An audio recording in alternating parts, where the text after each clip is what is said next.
കൃപ ചൊരിയണേ. വിശുദ്ധ അന്തോനീസിന്റെ മധ്യസ്ഥം വഴിയായിട്ട് ലഭിച്ചുള്ള അനുഗ്രഹങ്ങൾക്ക് നന്ദി അർപ്പിക്കുന്നു. Praise the Lord, praise the Lord, praise the Lord, praise the Lord. യേശുവേ നന്ദി, യേശുവേ നന്ദി, യേശുവേ സ്തുതി, യേശുവേ സ്തുതി. എന്റെ പേര് തോമസ് ആന്റണി എന്നാണ്. അടുത്തൊന്നും ഞാൻ പാവത്താനാ, ഞാൻ വെറും പാവപ്പെട്ട മനുഷ്യനാ. പറഞ്ഞു. ഞാൻ ചങ്ങനാശ്ശേരിയിൽ നിന്ന് വരുന്നു. എനിക്ക് വിശുദ്ധ അന്തോനീസ് പുണ്യാളന്റെ മധ്യസ്ഥത വഴിയായിട്ട് ധാരാളം അനുഗ്രഹങ്ങൾ ലഭിച്ചിട്ടുണ്ട്. എന്നാൽ ഞാൻ വളരെ പ്രത്യേകമായിട്ട് ചില അനുഗ്രഹങ്ങളെ ഞാനിവിടെ നിങ്ങളുടെ മുമ്പിൽ സമർപ്പിക്കാൻ ആഗ്രഹിക്കുകയാണ്. പെട്ടെന്ന് പറഞ്ഞു. ഞാനിവിടെ 10 വർഷമായിട്ട് വരുന്നുണ്ട്. 2015 തൊട്ട് എനിക്ക് എൻ്റെ ഈ 2 ചെവിക്കും ഭയങ്കര അസുഖമായിരുന്നു. ചെവി കൂടെ എന്നും മിക്കവാറും ഇങ്ങനെ പഴുപ്പ് വന്നുകൊണ്ടിരുന്നു. ഞാനിവിടെ ഒരു നല്ല ഹോസ്പിറ്റലിലെ ഡോക്ടറെ കണ്ട് ചികിത്സിച്ചുകൊണ്ടിരുന്നു. എന്നാൽ പല പ്രാവശ്യം ആൻറ്റിബയോട്ടിക് തരും, ഒരാഴ്ചത്തേന് അത് കുറയും, പിന്നെയും വരും. അങ്ങനെ ഞാൻ ഫെഡപ്പായി അവസാനം ഞാൻ വീട്ടിൽ വെച്ച് ഇവിടുന്ന് വെഞ്ചരിച്ചുകൊണ്ട് പോകുന്ന ആനമ്മള്ളം ഉണ്ടായിരുന്നു. ഞാൻ പറഞ്ഞ അന്തോനീസ് പുണ്യാള, ഞാൻ ഈ ചെവിയുടെ അസുഖം കൊണ്ട് മടുത്തു, എനിക്ക് ഇനി ഇത് പൂർണ്ണമായിട്ട് നീ സൗഖ്യമാക്കി തരണമെന്നും പറഞ്ഞ് 2 ചെവിയിലും ഞാൻ വെള്ളം ഒഴിച്ചോ. എന്നോട് ഡോക്ടർ പറഞ്ഞു യാതൊരു കാരണവശാലും ചെവി വെള്ളം ഒഴിക്കാൻ പാടില്ല, ചെവിയിൽ ഇൻഫെക്ഷൻ. ഞാനങ്ങോട്ട് 2 ചെവി വെള്ളം ഒഴിക്കാൻ പോവാ, സുഖപ്പെടുത്തണേന്ന് പറഞ്ഞ് ഇങ്ങനെ ഞാൻ 2 ചെവിയിൽ നിന്നും ആ വെള്ളം ഒഴിച്ചത് കളഞ്ഞു. 2 ചെവിയിലും അത്രയും വെള്ളം ഉണ്ടായിരുന്നു. കളഞ്ഞു കഴിഞ്ഞ് അത് കഴിഞ്ഞപ്പോഴത്തേന് ഞാൻ അത് സുഖപ്പെടുമെന്ന് പൂർണ്ണ വിശ്വാസത്തോടെ ഞാനിരുന്നു. അത് കഴിഞ്ഞ് ആ ഒരു ആഴ്ച ഉണ്ടായിരുന്ന ആ ചലമൊക്കെ ഞാനിങ്ങനെ ബഡ് ഇട്ട് എടുത്തു കളഞ്ഞു. പിന്നെ ഇന്ന് വരെ എൻ്റെ ചെവിക്കകത്ത് പഴുപ്പുണ്ടായിട്ടില്ല.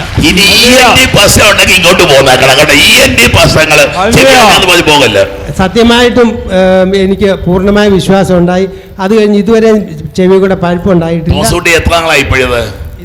ഇതിപ്പോ ഒരു 6 വർഷത്തിന് മുകളിലായിട്ട്. 6 വർഷത്തിന് മുകളിലായിട്ട് നടന്ന സംഭവം. പക്ഷെ അതിനു മുന്നേ എനിക്ക് മിക്കവാറും ഇതിങ്ങനെ ഉണ്ടായിരുന്നു. ചെവിക്കകത്ത് ഇങ്ങനെ പഴുപ്പ് വരിക അസുഖം. അതുപോലെ തന്നെ വലിയ എയറോപ്ലെയിൻ വരുന്ന പോലെയുള്ള ഒച്ചയായിരുന്നു. അതെല്ലാം മാറി ഇപ്പൊ പൂർണ്ണ സൗഖ്യം കിട്ടി. അതുപോലെ രാത്രി കിടക്കുന്ന നെടുമ്പാശ്ശേരി കിടക്കുന്ന പോലെയാണ് കേൾക്കുന്നത്. ഫ്ലൈറ്റ് ഇങ്ങനെ വന്ന് ഇറങ്ങിക്കൊണ്ടിരിക്കുക അല്ലേ? നെടുമ്പാശ്ശേരിയിലോട്ട് ഇവിടെ എന്നാലും കെട്ടിയോളം വീട് അങ്ങനെ കൊണ്ട് നെടുമ്പാശ്ശേരി വെച്ചോ ഞാൻ കിടന്നപ്പോ സുഖപ്പെട്ടു. നല്ല പരിപൂർണമായിട്ട് സുഖപ്പെട്ടു. എന്റെ യേശുവേ, കൈ നന്നായിട്ട് അടിച്ചു കർത്താവിന് മാത്രം കൊടുക്കും. ഒരു ശാലം പോലും 5-6 വർഷമായിട്ട് എനിക്ക് ഒരിട്ടും പഴുപ്പ് വരുന്നില്ല. എന്റെ യേശുവേ, കർത്താവ് നിങ്ങളെ വേറെ ഒന്നും നിങ്ങൾ ചിന്തിച്ചേക്കല്ല. അന്തോണീസ് പുണ്യാളന്റെ പള്ളിയിൽ നിന്ന് പോലും നിങ്ങൾ ചിന്തയൊക്കെ തമ്പുരാൻ കർത്താവിന്റെ ശക്തിയെ പറ്റി മാത്രമേ നിങ്ങൾ ധ്യാനിക്കാവുള്ളൂ. ദൈവത്തിന്റെ ശക്തിയെ പറ്റി മാത്രമേ പൊന്നുമക്കൾ വിശ്വസിക്കാവുള്ളൂ. നമ്മളെ പൗരോഹിത്യത്തെ ആവശ്യം വെഞ്ചരിച്ചു കൊടുത്ത വെള്ളം അങ്ങോട്ട് ഒഴിച്ചു. അടുത്ത ഒരെണ്ണം കൂടെ വെഞ്ചരിച്ചതിൻ്റെ ഉണ്ട്. ഇനി അടുത്ത വെഞ്ചരിപ്പിനെ കേട്ടോ. എൻ്റെ മകന് 2018 ദുബൈക്ക് പോയിട്ട് അവന്റെ പേര് ആന്റണിയാ. അവന് അവിടെ ചെന്ന് കഴിഞ്ഞ് തണുപ്പ് കാലമായിരുന്നു. അവിടെ ചെന്ന് കഴിഞ്ഞ് അവൻ്റെ കൈയെല്ലാം അങ്ങ് വിണ്ട് കീറി പൊട്ടി. അവന് ജോലി ചെയ്യാൻ പറ്റിയല്ലാത്തൊരവസ്ഥ. അവൻ പറഞ്ഞു, പപ്പ ഞാൻ തിരിച്ചു പോരുക, പട്ടിയൊക്കെ ഞാൻ പാക്ക് ചെയ്ത് വെച്ചെന്ന് പറഞ്ഞു. അപ്പം ഞാൻ പറഞ്ഞു, നീ ഏതായാലും ഒരാഴ്ച കൂടി വെയിറ്റ് ചെയ്യാൻ പറഞ്ഞു. അപ്പം ഞാൻ പറഞ്ഞു, നീ ഒരാഴ്ച കൂടി വെയിറ്റ് ചെയ്യാൻ പറഞ്ഞു. അപ്പം ഞാൻ ഇവിടെ ഞാൻ പറഞ്ഞു, നിൻ്റെ കൈയുടെ പൊട്ടിയിരിക്കുന്ന ഫോട്ടോ എനിക്ക് അയച്ചു തരാൻ പറഞ്ഞു. അപ്പോൾ അവന് ആ പൊട്ടിയിരിക്കുന്ന ഫോട്ടോ എനിക്ക് എൻ്റെ മൊബൈലിലേക്ക് അയച്ചു തന്നു. ഞാൻ പിറ്റേ ചൊവ്വാഴ്ച ഇവിടെ വന്ന് പ്രാർത്ഥിക്കാൻ വന്നു. നൊവേനയുടെ സമയത്ത്, വെഞ്ചരിപ്പിൻ്റെ സമയത്ത് ഞാൻ ഈ ഫോട്ടോ മൊബൈലിനകത്ത് എടുത്തിട്ട് ഇങ്ങനെ വെച്ചു. ഞാൻ പ്രാർത്ഥിച്ചോണ്ടോന്ന് നോക്കിയാൽ അറിയാം, ചിലപ്പോഴേ കാണുള്ളൂ. അപ്പം ഞാൻ പ്രാർത്ഥിച്ചു. അപ്പോൾ ഈ അച്ഛൻ, വെഞ്ചരിക്കുന്ന അച്ഛൻ വന്നപ്പം ആ മൊബൈലിലോട്ട് ഇങ്ങനെ ഒന്ന് സൂക്ഷിച്ചു നോക്കി അച്ഛൻ അങ്ങ് പോവുകയും ചെയ്തു. അനമളം തളിച്ചു സൂക്ഷിച്ചു നോക്കിയിട്ട് അച്ഛൻ, നിന്റെ ദൈവം ഏറ്റവും അപ്രധാനമായ കാര്യങ്ങളിലും തള്ളപ്പെട്ട കാര്യം നിന്റെ ദൈവം നോക്കും കൂട്ടാ. ഹല്ലേലൂയ. അത് കഴിഞ്ഞ് ഞാൻ ഒരാഴ്ച കഴിഞ്ഞപ്പോൾ എൻ്റെ ഒരു ഫ്രണ്ട് നെയ്ബർ അവിടെ ഉണ്ട്, അവനോട് പറഞ്ഞു, സിബി നീ അനീഷിനെ കൊണ്ടൊന്ന് ഹോസ്പിറ്റലിൽ പോകണമെന്ന് പറഞ്ഞു. അവിടെ ചെന്ന് ഒരു ഹോസ്പിറ്റലിൽ കൊണ്ടുപോയി അവൻ എന്തോ മരുന്ന് കൊടുത്തു, ഓയിൻമെൻറ്റ് കൊടുത്തു. എന്നാൽ ഒരുപാട് ഓയിൻമെൻറ്റൊക്കെ പുരട്ടുന്നവനായത്. പക്ഷേ ഞാൻ പൂർണ്ണമായിട്ടും വിശ്വസിക്കുന്നു അന്ന് ആ വെഞ്ചരിപ്പ് സമയത്ത് അവന് പരിപൂർണ സൗഖ്യം കിട്ടിയെന്ന്. സത്യമായിട്ടും വിശ്വസിച്ച മക്കളെ, ഒരു വെഞ്ചരിപ്പിന് ദൈവത്തിന് ശക്തിയുണ്ട്. ദൈവമക്കളെ ഒരു കാര്യം കൂടെ ഉണ്ട് വെഞ്ചരിപ്പിൻ്റെ. അച്ഛൻ ഇവിടെ പറയും വെഞ്ചരിച്ച മണ്ണ് കൊണ്ടുപോകും, വെള്ളം കൊണ്ടുപോയി നിങ്ങൾ വെക്കുന്നിടത്തെല്ലാം അനുഗ്രഹം ഉണ്ടാകുമെന്ന്. ഞങ്ങളുടെ വീട്ടിലെ മുറ്റത്ത് സ്ഥിരം പൂച്ചകൾ വന്ന്, അയലോക്കത്തുള്ളതാണ്, ഞങ്ങൾക്ക് പൂച്ചയില്ല, പൂച്ച കാഷ്ടിച്ചുകൊണ്ടിരുന്നു. എനിക്കെന്നും രാവിലെ പള്ളിയിൽ പോയിച്ചു വന്നാൽ ഇത് തുമ്പാകൊണ്ട് കോരി കളയുന്ന പണിയാണ്. മെയിൻ ജോലി ചെയ്താൽ 7 മണിയാകുമ്പോൾ 6ന്റെ കുർബാനയ്ക്ക് പോയിച്ചു വന്നു. അങ്ങനെ 6 മണിക്ക് പള്ളിയിൽ പോകും, 7 മണിക്ക് ഒന്ന് പൂച്ചയുടെ ഈ പരിപാടിയാണ്. പിന്നെ 7 മണിക്ക് ഞാൻ ഫെഡപ്പായി. വീട്ടുകാരത്തേക്കാണെങ്കിൽ ഭയങ്കര ദേഷ്യം, അയലോകത്തുള്ള പൂച്ചയെല്ലാം വന്ന് ഈ പൂച്ചക്ക് വേറെ ക്ലോസറ്റ് ഇല്ലാത്ത പോലെ നമ്മുടെ വീടിന്റെ മുറ്റത്താണ് ഈ പൂച്ചയുടെ മുഴുവൻ ക്ലോസറ്റ് നമ്മുടെ വീടിന്റെ മുറ്റത്താണ്. അപ്പൊ അച്ഛൻ പറഞ്ഞു, അച്ഛന് പല പ്രാവശ്യം പറയാറുണ്ട്, നിങ്ങൾ ഈ വെഞ്ചരിച്ച മണ്ണ് കൊണ്ടുപോയിട്ട് നിങ്ങളെ വിശ്വസിച്ചുകൊണ്ട് എന്ത് ചെയ്താലും സ്ഥലം വിൽപ്പനയ്ക്കും എല്ലാത്തിനും സാധിക്കും. അപ്പം ഞാനൊരു പ്രാവശ്യം വന്നപ്പോൾ ഒരു പാക്കറ്റ് നിറയെ മണ്ണും കൊണ്ടുവന്നു. വെഞ്ചരിച്ച് അത് കൊണ്ടുപോയിട്ട് ഞാൻ ആ മുറ്റത്തെല്ലാം വെതറി. ദൈവത്തിൻ്റെ പ്രത്യേക കരുണയാലും അന്തോനീസുയാളിൻ്റെ ശക്തിയാലും ഈ പൂച്ചയുടെ ശല്യം ഒരിക്കലുമില്ല. പൂച്ച പറമ്പിലൊക്കെ വരും, പക്ഷേ മുറ്റത്ത്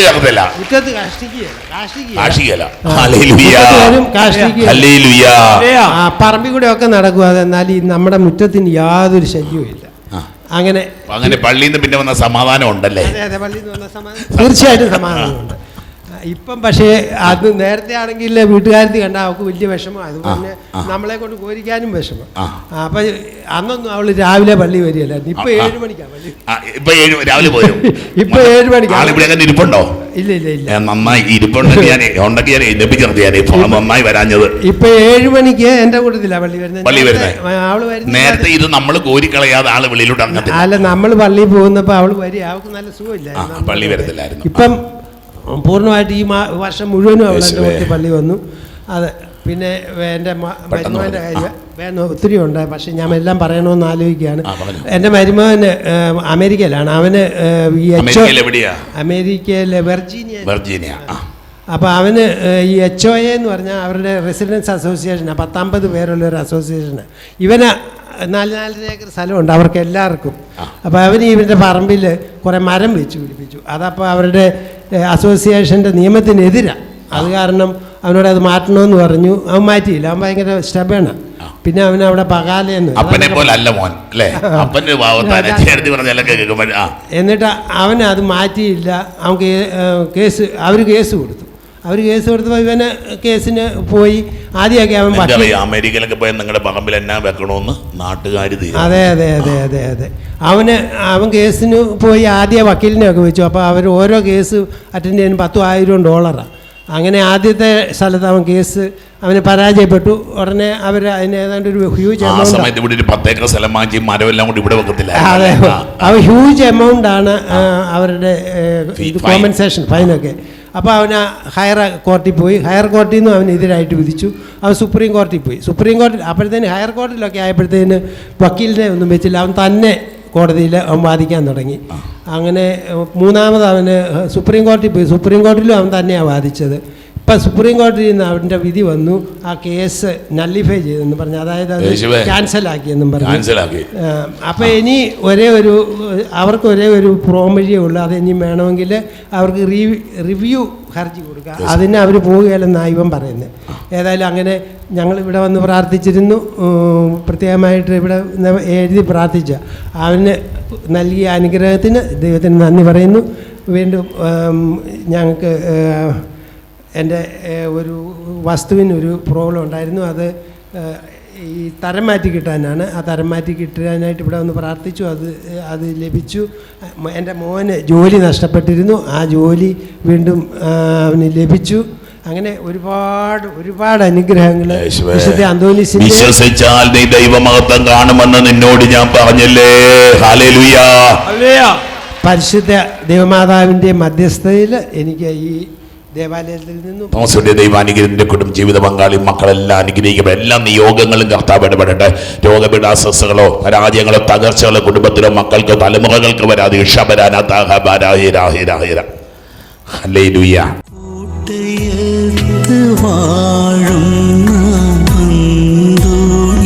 പുണ്യവാനേ സ്വീകരി